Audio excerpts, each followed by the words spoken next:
Build,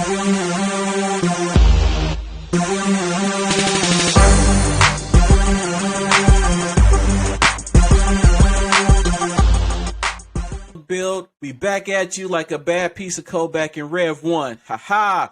It's your boy Big BI7G's back at me. Back at us is my illustrious co-host, my boy, my prime variable. No, I won't call you my prime variable. He gonna be my in database land. You gonna be my my primary key. Psyop, what's going on with you, man? I'm doing well. But no, I couldn't be your prime variable because the prime variable is derived from a previous variable. All right, so, there you go. Look, get it out. Get it out. Yeah. So, just been chilling, getting a lot of exercise this weekend. Oh, dude, I will say I did a lot of exercise myself, man. I just been working out, doing a lot of cardio, trying to get my strength back up. You know what I'm saying, dude? I did so much work, and I hate to say it, I did work this weekend, playing with pip and environment variables. Man, I hate it when you're trying to figure something out and then you're like, oh, and you do something and then you thought you fixed it and then only come to find out you broke it. And then you spent 2 hours fixing what you broke and you're like, I'm done for the day. Yeah, I did all cardio. Hey, do what you got to do, man. Do squats, cardio. I will say, don't forget leg day. Yeah, legs are important. Mm-hmm. So let's go ahead and get into the news for the week. We're going to go ahead and get into the news for the week. We got, according to USA Today and across the Twitterverse, Elon Musk, Mr. Elon Musk buys 9% of the Twitters. For a guy who talks so much on Twitter, I guess he just said, all right, I'm about to go buy it. Keep banned.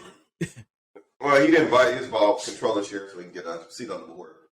Yeah, I'm saying he bought 9% like it wasn't nothing. Right, but you're supposed to disclose after 5%, and he didn't quite do that. It was a oopsie.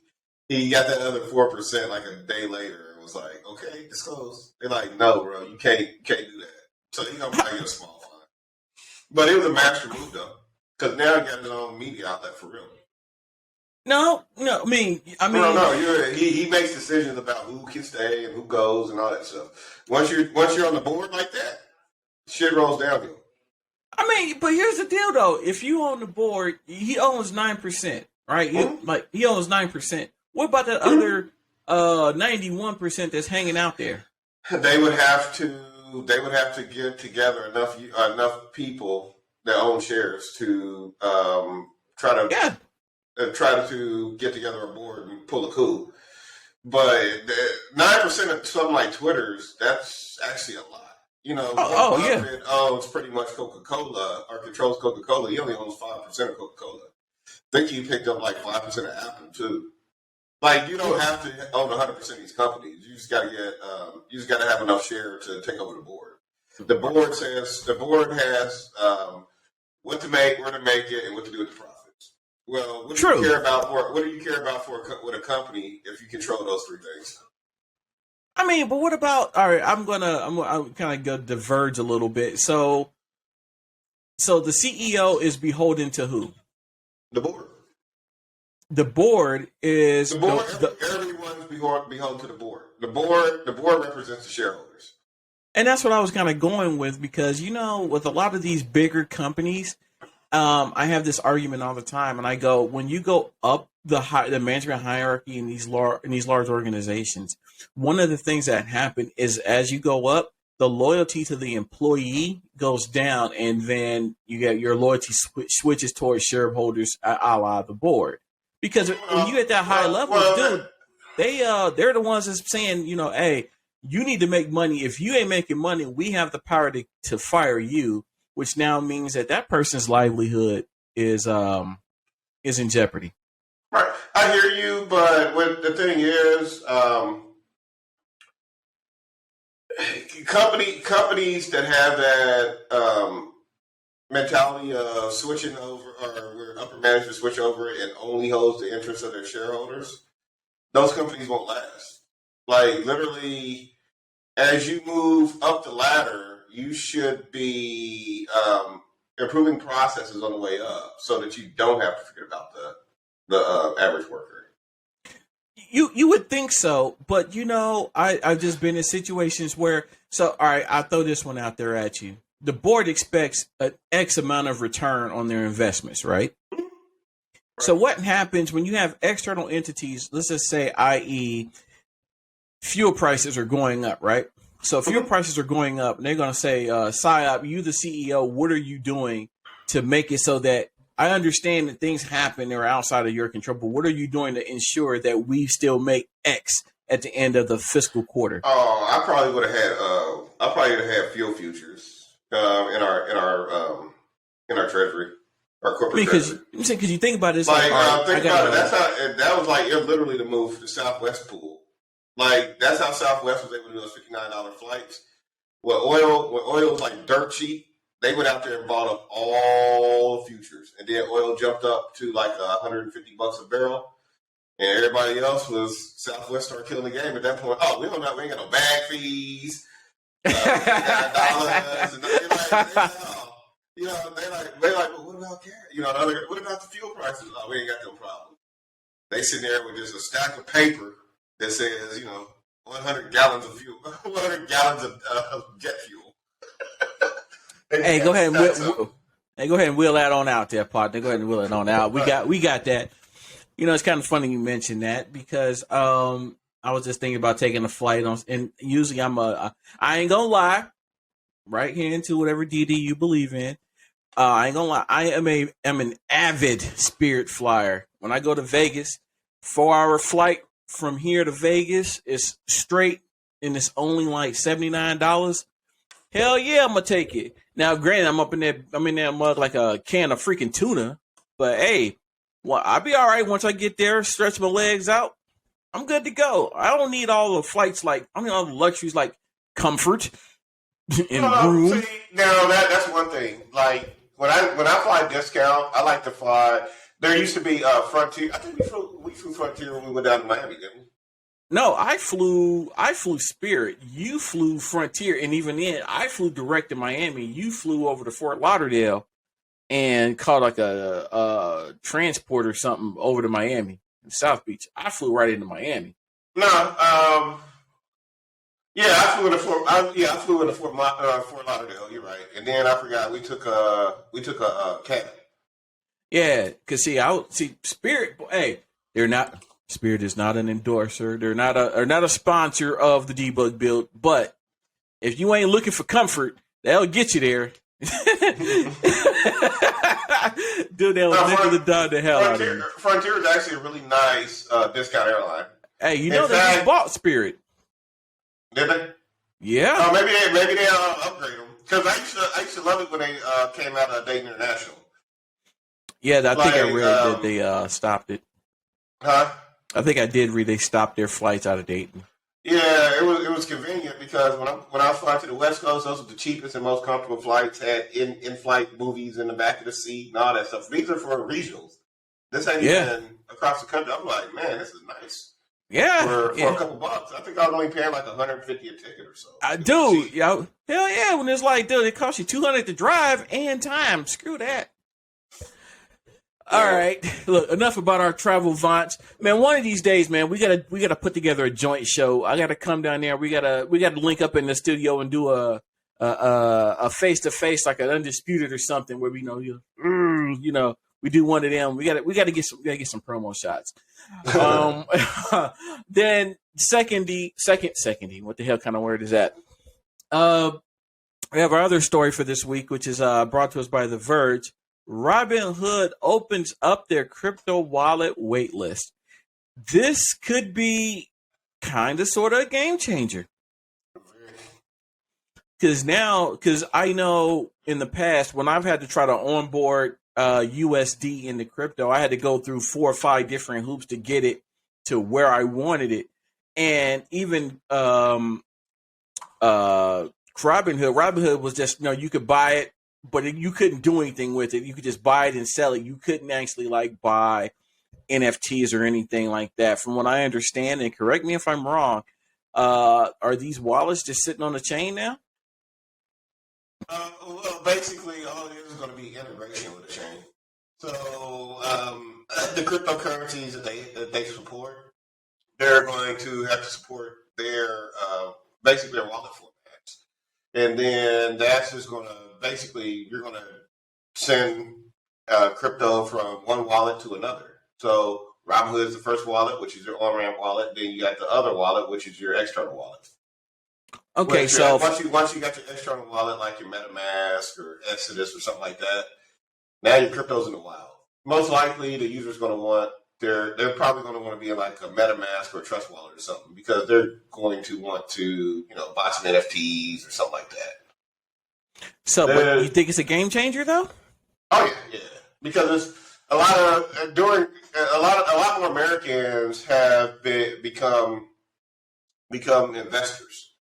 Okay, and you got a lot more that can play the stock market, and then you got some that play the stock market but don't know anything about crypto. So, they might want to play like a run on Bitcoin or something like that, but they don't have the technical know-how to go on ramp. So the only thing they can do is speculate. With the money in Robinhood. But now that they can take the money off Robinhood, they can take it and put in like Aave or one of these other spots. You can do liquidity pooling or liquidity farming. There's all kinds of stuff you can do now. So it's a major because you got a concentrated group of users that are going to be in the crypto world that are going to be set free into the wild. Set free. Now, so here's my thing is because I've, on a semi-weekly basis, dude, every other week I read about some type of new crypto, scam where, whether it be in somewhere in the fork in the chain or some. I mean, so now you have a whole new people. Do you recommend, if you don't know anything about it, you think that Robinhood should say, hey, before you start investing in cryptocurrency, here is a brief tutorial to say that we warned you? No, they shouldn't. Like literally. Why not? Why shouldn't you warn people about stocks? I think they do that. I think there is a very big I think when I was doing my trading with Robinhood, you had to go through at least, much like any other EULA, you had to go through a big chunk of agreements to let them know that, hey, things happen and, blah, blah, blah, blah, blah. Why would crypto be any different? Well, the biggest thing, at least one of the things that I found out about crypto and that people may not understand is, especially on the Ethereum network, gas prices. Yeah. A lot of people don't understand gas prices. Okay. So you just may have to I'm just saying you just have a little say, hey, before you do this, make sure you understand that each chain kind of has its own. I literally just thought of a hot app. You would think of a hot app. Yeah, no. These people don't understand gas prices. So check this out. What if you got an app where you can put in your cryptocurrency and it'll tell you the ideal time to actually do the trade, so you get the lowest gas prices. Oh well, yeah, but who's to say that? And display the gas prices in USD. I don't know how you can. I mean, that's a hell of an app, but I don't know how you can monetize it. Oh, it probably didn't have to be ad based. Yeah. Or you could take see the thing is you would have to do the swap directly through the app in order to take a percentage. Hey, or you have some smart contract.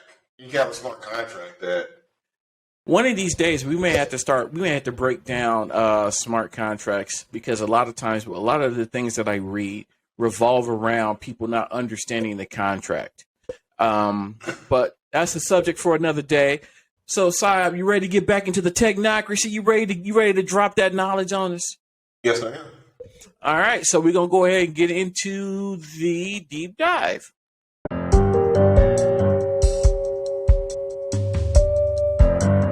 This is the deep dive.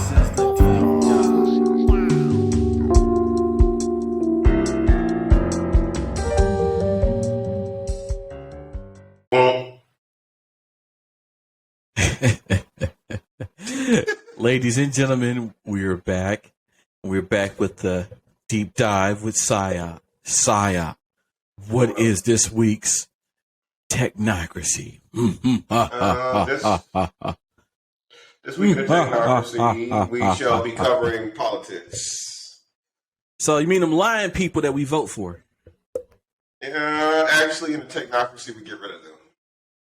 Oh, yeah, dude. But politicians lie. They never have their own.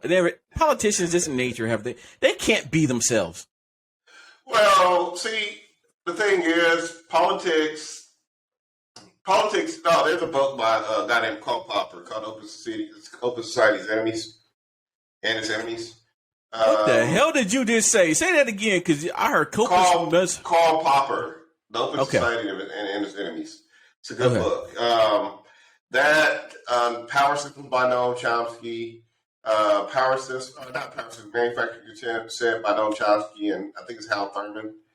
But you read those, that'll give you an idea of the framework of how the system of mass propaganda, mass brainwashing works. And then you can go from there. There's a guy named Edward Bernays who was sitting for his nephew. He wrote this book called Propaganda. Propaganda is like the seminal book on crowd psychology. Like Edward Bernays went out after World War II, after he built the support at home, because Americans are pretty much isolationists. We don't like to. The American people in general don't want to send soldiers and stuff overseas, but our politicians do. So in order for that to happen, you have to manufacture consent. So when you start seeing the movies where China's the bad guy, Russia's the bad guy all the time, and stuff like that, that's them conditioning the public to get ready to go to war with those places. So does that mean I'm going to say back in the 70s and 80s, it was like, I want to say, was it Northern Ireland? No, it was all those guys, and then it went to like middle European, not middle, like European guys. But then in the 90s, it started shifting toward like Middle Eastern, darker colored people to where we're at now. Right. Well, if you think about it, our whole economy is undergirded by the military-industrial complex. Even moving this stuff around in NATO, like literally to become a NATO member, you got to have all NATO-compliant weapons. And guess who you're going to buy those from? Mm-hmm.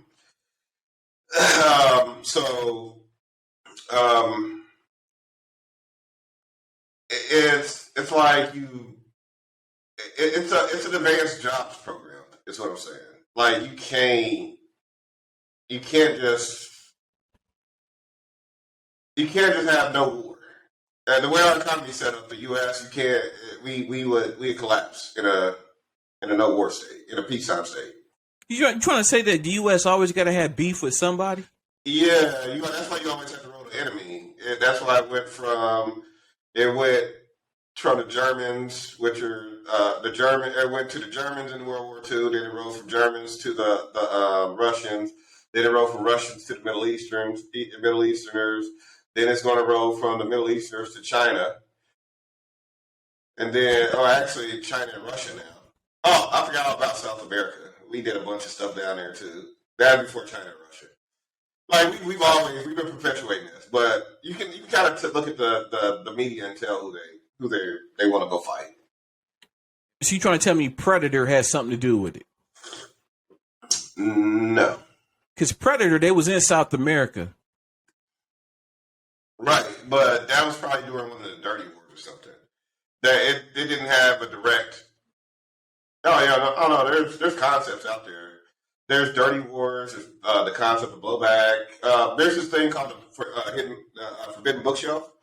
Like all of the books about Empire that they don't want anybody. Like basically, there's rich people that buy publishing houses just so these books can't get published. So what? Say it again.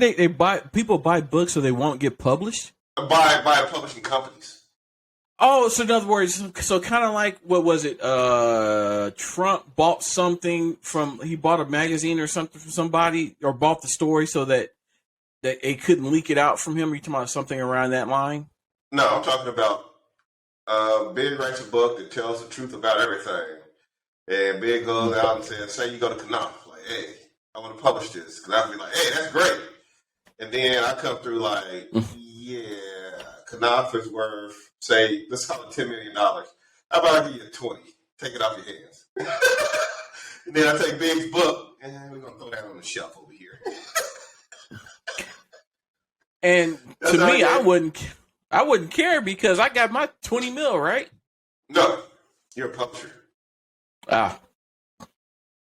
Your book will never get published, so the only thing you're going to get is your advance. You'll never make another dime. But what happened was there's some Canadians. There's some Canadians that actually bought the rights to all these books and paid off these advances. And basically, you can order them off of Amazon now. They just route to Canada. But there's Lords of Creation. That's a good book.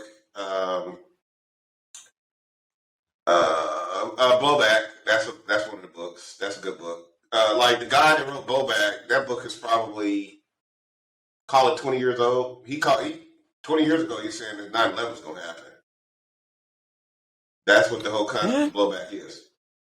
So how does this all relate back to politics and the technocracy? Well, this all relates back to politics and the technocracy because we have to change the politics. Like literally, like I said, we're in a mode now in late stage capitalism where we're manufacturing to consent. So you got to go back to Marx, but Marx says that capitalism is a revolutionary force, and he's right. Because what'll happen is the more capital you accumulate, the easier it is to make more capital, which means that new capital has to come from somewhere. And normally you're pulling that out of the lower classes. So everybody. I will ask, why you pulling? Is it just because it's easier to pull it out the lower classes? Yeah, because you're on the politicians. Tax law. Easiest way to do it. See, I don't tax you directly, but I give myself a tax break, which causes a shortfall, which either program goes away or taxes go up. But it's never going to be at my expense. Exactly. I don't give a damn what they do, but you ain't messing with my money. Right. And then, so in a technocracy, you gotta remove the ability.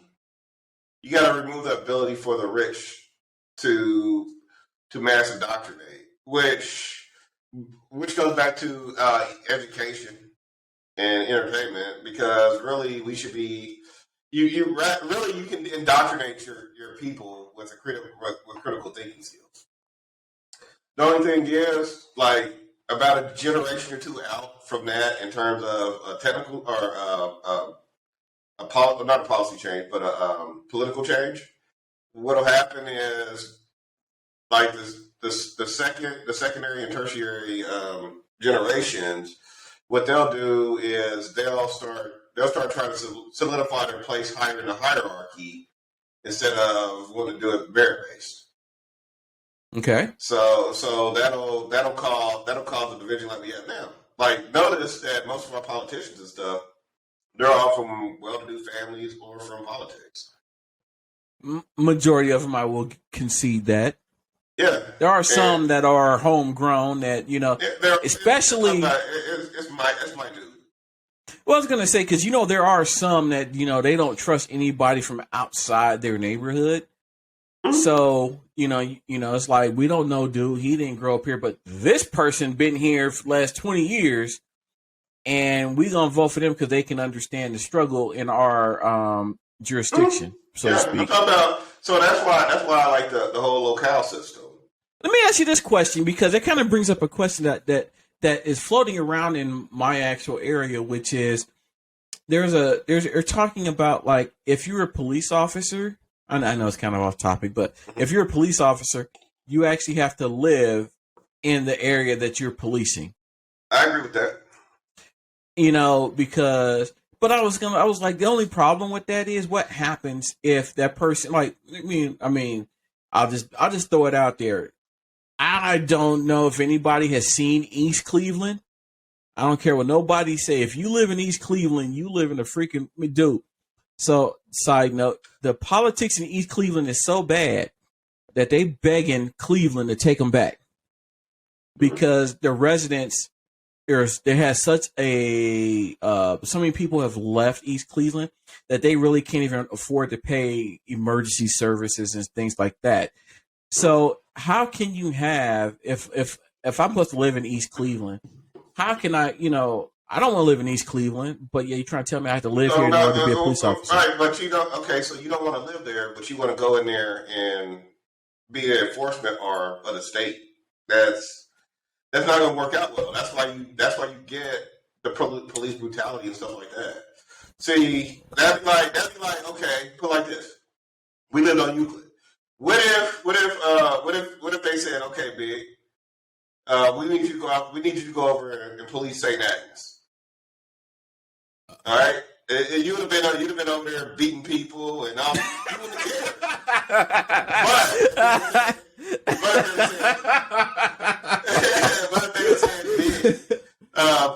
if they said big, police Euclid.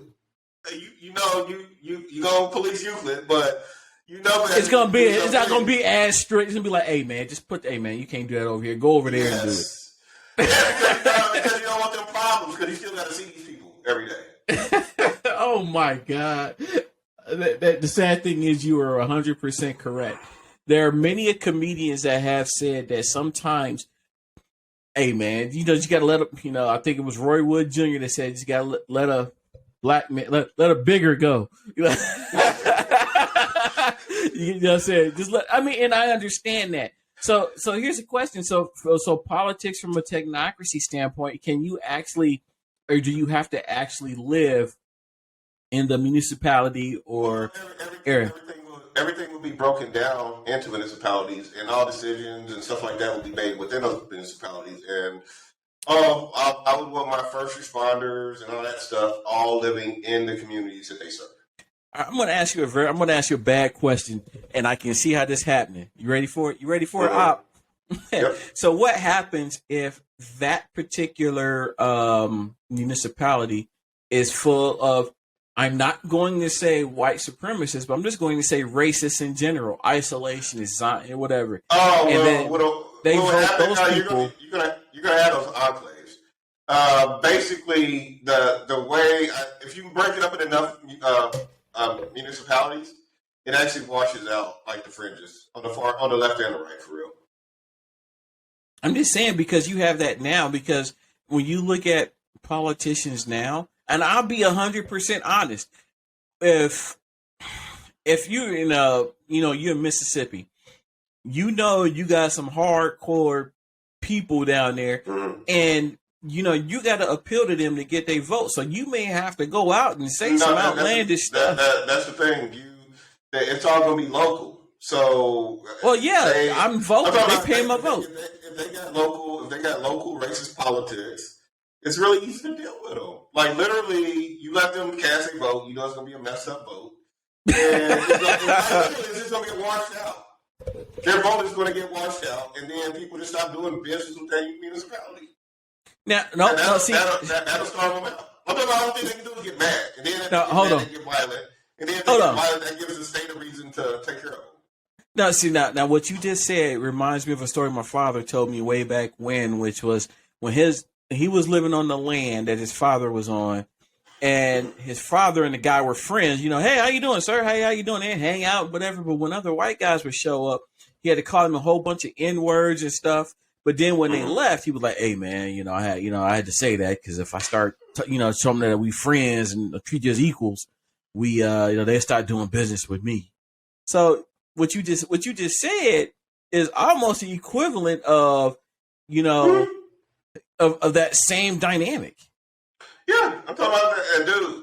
Black people have been voting or been fighting for racial equality and all that stuff in this country. Like, dude, all you need, literally, all they need to do is pay back the paper that they owe us, and we can. You get enough money floating around, You can make it do what it do. I mean, buy the right stocks, pay the right politicians, and all that stuff. Dude, it ain't even that. Dude, it ain't even that. Dude, if you really wanted to just break it down like that from a political standpoint, you use the same games that they've been playing. They've been the same politician games that they've been playing to everybody else with all the dark money, all these different things, and use it against them. And one or two things is gonna happen. One or two. One, they're gonna be like, "Hey, we can't be doing this no more because they playing the same games that we playing, and it's not fair." Or B, we're gonna be empowered to make change. The American people don't have enough money to play that game, dude. There's like I think it's like the top 14 billionaires in the U.S. I think it's like down like the top 6 now. Have more money than like 80% of the bottom in the U.S. Let me ask you this question, because this is I actually got an ad for this. So on your cell phone, have you gotten any political ads? Ask you to donate to either political party. I get ads and phone calls and stuff because I donate stuff. So they got you. Yeah. Well, actually, I haven't been donating lately. I was heavy on that stuff around the last year of Obama, and I wasn't happy with him. I wasn't happy with Hillary Clinton. I didn't vote for Hillary Clinton. I did not vote. I did not vote to her. I mean, I didn't donate to Hillary Clinton. Okay. Right. I donated as your choice. That is your choice. But when it came to voting, I voted third party. I voted third party last like 3 elections. Well, the reason why I asked that is because, and it kind of goes back into, in the whole politics and money and how all that flows up. Did you know that a certain former president who shall not be named, he actually had it to where people were donating to him? It was like he sent out a mass mailer. And what people didn't realize was it was a reoccurring charge. So it was like, donate to the plan. And they thought, oh, I'm about to hit you with 200 off, hey, there you go, go get them, and then, and then next month it was like 200, like, what the hell? And then it was like, what the hell happened here? It was like, I was going to give you just 200. I didn't know you wanted 4. And then they made it very, very hard to actually discontinue the subscription. And I said, you know what? If I thought to myself when I read that, this is right when we first started this show, and I said, you know what? In a technocracy, I wonder if this person would be publicly beaten for being this dishonest. No, you wouldn't be publicly beaten. Actually, elections and stuff should be publicly funded anyway. So that gets rid of all the dark money and shit. Let me ask you this. But check this out. I was just thinking about something though.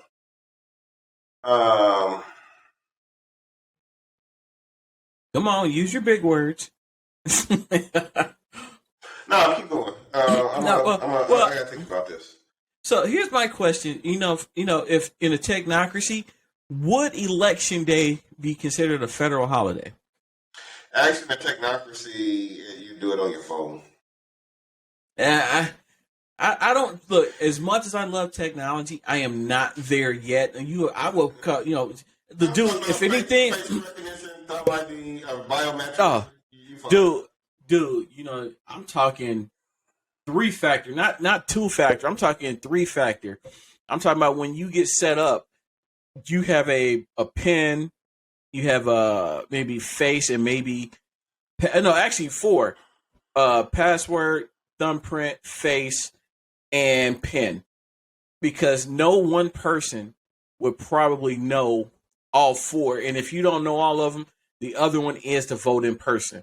I will give you that. So if you're going to do it via your phone, you have 4 factors, because that's a very important thing to have. 4, like the chicken fingers. But no, I was just thinking about it because, I believe it's Australia.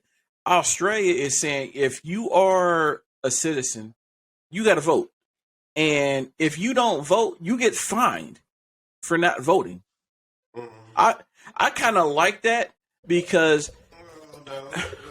So basically, when you get to that point, then that's kind of a headed toward authoritarianism.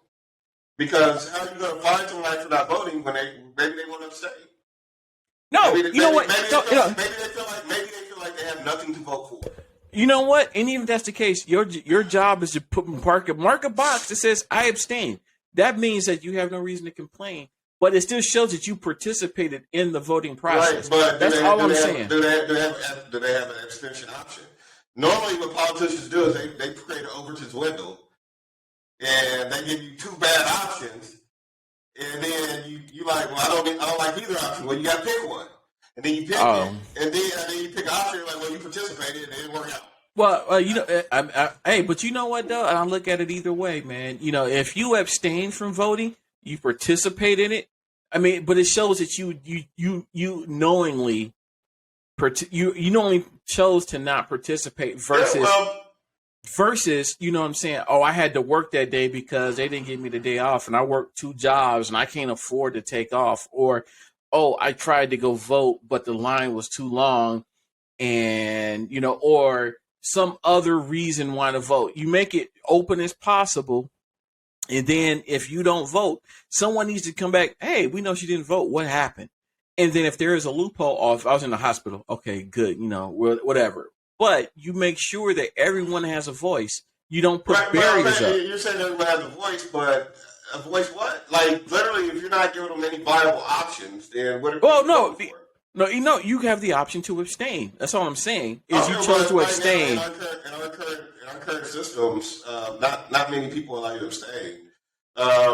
Like the closest you have to that is ranked choice voting. And think of it like this: they just make the damn swamp so damn deep with swamp creatures that shit. Even when you make choice, it's like, okay, I didn't get Freddy Krueger. I got the Candyman. But I understand that. But all I'm saying is you know what?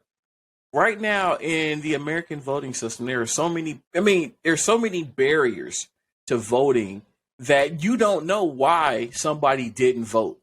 And I personally say that if it's because I'm out here, I got a low wage job and I couldn't vote because I had to work, and I couldn't mail in my vote because reasons. I couldn't do this because reasons. So you know what? But you're see, the thing is, man, you're focused too much on the event of voting, and I'd be asking more of a psychological question: do these people, do they feel like they have something to vote for? Well, see, that comes later. See, you know what I'm saying? I'm just saying first step is you remove all barriers to voting. You remove all the barriers. Then once people choose to vote, not like the options, then you can start asking those questions. But you have to at least make sure they get the right and the option to be able to go and vote and throw their pebble in the water.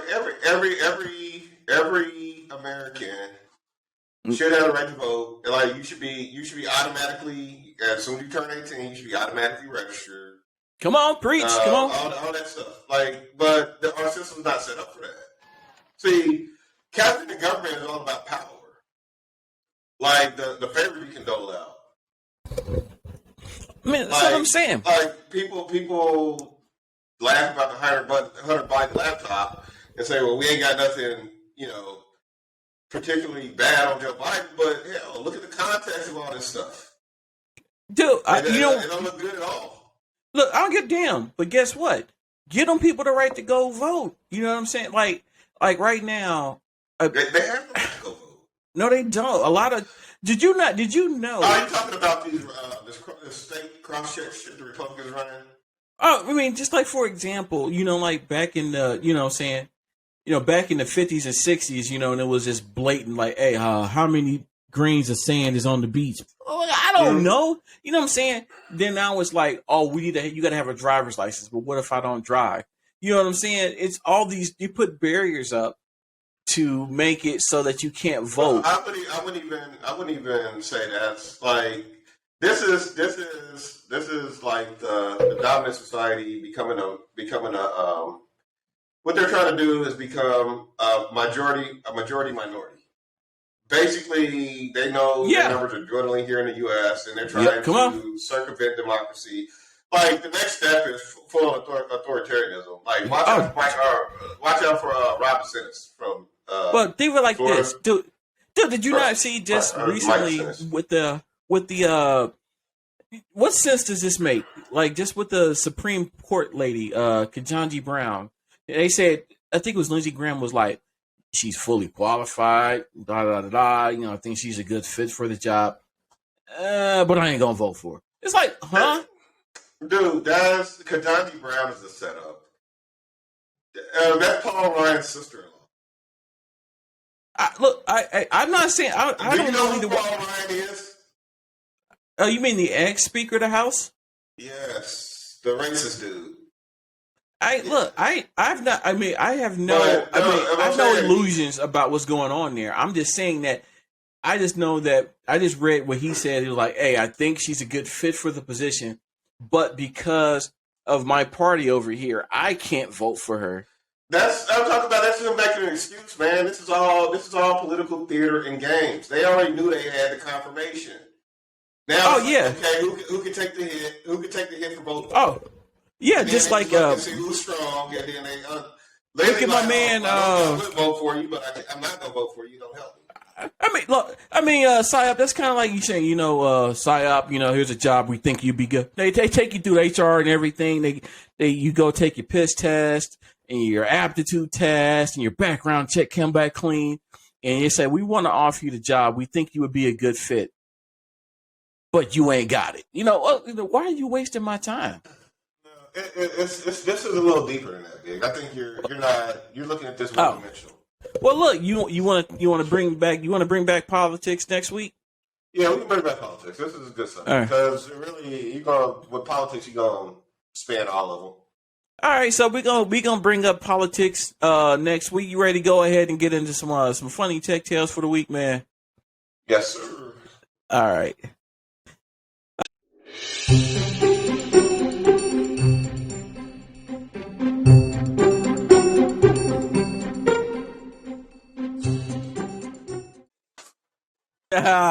Welcome back.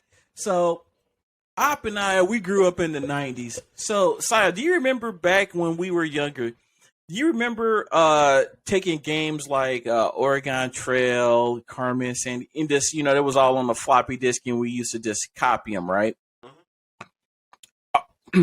Excuse me. And not only did we copy, make sure you take that little on the 3.5. Make sure you take the little thing down, so you can disable the don't copy function. That was some great copy protection, right?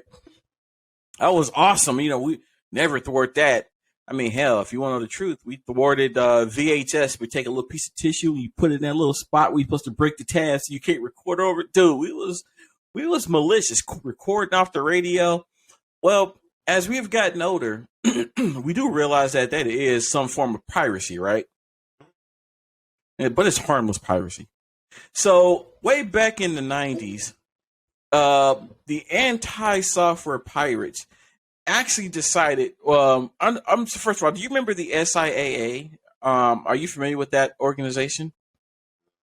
Okay, so basically, the SIAA were, let's say, if you worked for a company and you decided they fired you, you knew that while your tenure there, you actually decided to pirate a bunch of stuff, and it was like, sorry, we gotta let you go.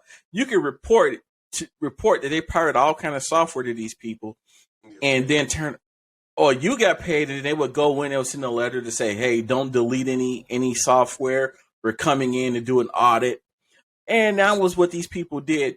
But, kids are the ones that were really the ones that were doing this. So I want to share a video with you that was made to educate us young ones back in the 90s of copying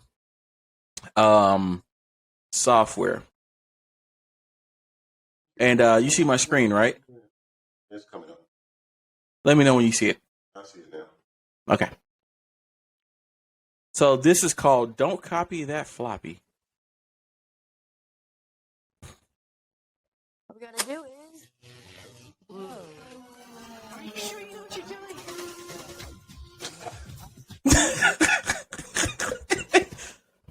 You white, did I hear you saying that you're gonna make a copy of a game with your name? I thought you knew better. Don't copy that. Wait a minute. Oh my God, we should do this? I'm Your MC double tap. DD, that's the disc protector. For you and the copy, that's the artist. Right beside he said artist DD double tap. No, DP, the double. I'm the digital protector. Here for today. Come on, man. I know you love the game. Like you do because the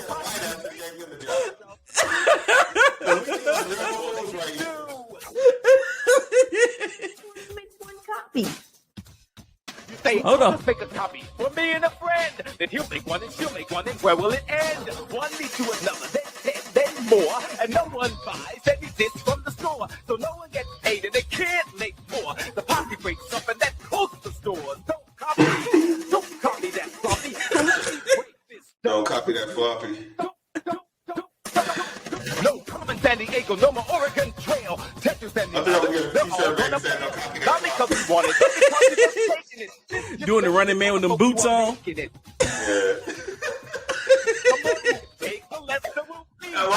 so what is level 1 through 3 limbo look like? We just said level 4 limbo.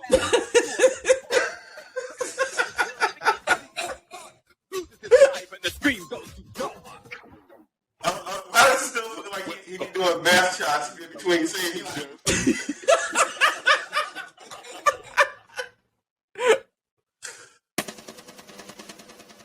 Okay, look.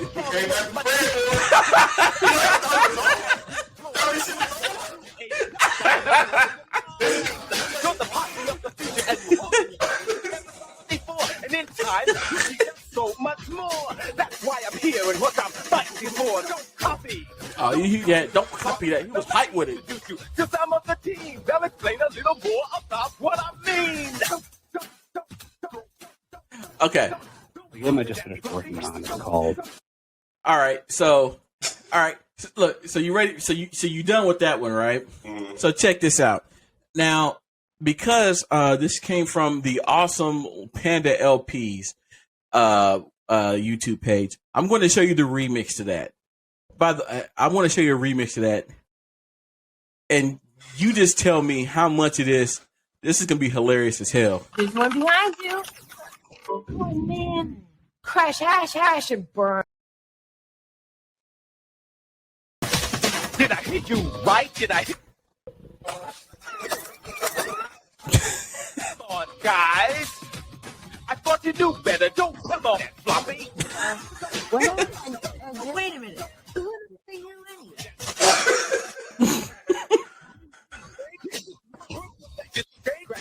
Dude, this ain't a remix. It's the same old video. Ain't it? Has elements added. Now, I know you love the beat.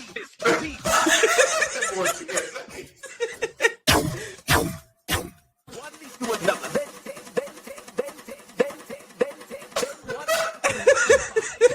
From the store, so no one gets paid and they can't make more. Don't copy that floppy. So let me for you. All right, this part. Hold on. Think of a part. No common San Diego, no more Oregon Trail. Texas and the others, they're all gonna trail. Not because we want it, but because you're just taking it top to ass. Now let me introduce you to the black.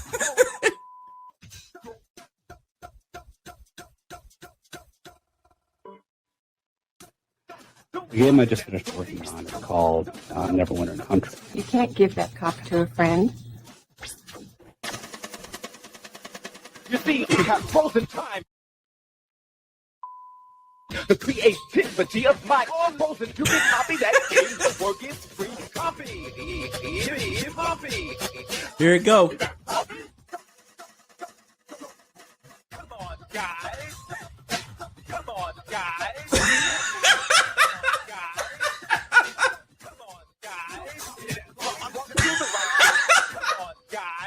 So what's simple for you?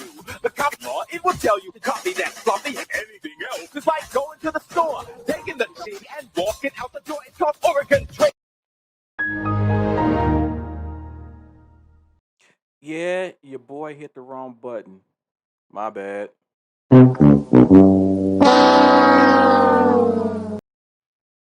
All right, hell of a bit of technical difficulty on that one, but what do you think? Would you copy that floppy after that? Copy the floppy, burn the DVD, rip the Blu-ray. No, it's fun. I'm just messing with you, man. Like, dude's annoying. It actually makes me want to go copy a floppy disk right now, just because we're singing. Oh, sing it? You call that dancing? I mean, dude, you see them boots though?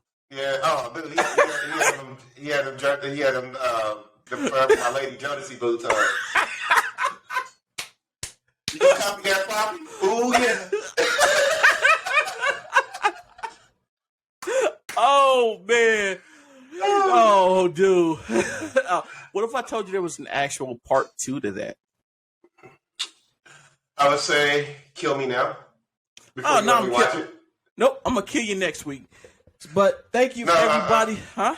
Oh, no, I was saying, like, before I watch that, I'm just off myself. Oh no! We're gonna introduce you to copy that. They're gonna put a net outside my house because I jump up on my balcony. They put a net outside. Like, don't copy that. You do, dude. You do realize that for at least about the next day and a half, you be walking around the house like, don't copy that. Oh my god! I don't believe. I guarantee y'all will not. Oh, don't worry. Look, you gonna find yourself. You be washing dishes, doing laundry. You can be like, "Don't." Oh my god, that was so stupid. I guarantee you, I will not. All right. Well, look, we're gonna take that guy was hella annoying. Hey, like I just want to stab my eyes out. Like, stop. He assault. It wasn't assault. Dude, that wasn't assault on your ears. And there's a whole rabbit hole that I went down where all the mid to late 90s when the internet was the emerging thing, when they called it the information superhighway. Remember that term? Really? Yeah. Really? That's back when McCain learned it was a series of tubes. Oh yeah, it was. That was back during developers. Oh shit! But anyway, everybody, thank you for coming out. I forgot to mention. Guess what? What? This is episode 10, man. We hit double digits. That's what's up. That's what I'm talking about. Y'all keep coming back to see me. I know y'all love me. That's playing. Like, share, and subscribe. Debug, build. But this, we hit double digits. We out there. You know what I'm saying? I know we trying to be more consistent. BI. We both are busy dudes. We're trying to keep everything steady. I know we've been having some stability issues, but we working. Trying to stay up. So hit us up, debugbuild@gmail.com, the Debug Build on Twitter, Debug Build on Instagram. You can find your boy BI7Gs on all the major platforms, the TikToks, the Twitters, the Instagrams, the Face of the Books. The question they wait for every week, how can they get at you? Copy your motherfucking floppies. I'm going to be in the basement. Cranking them out.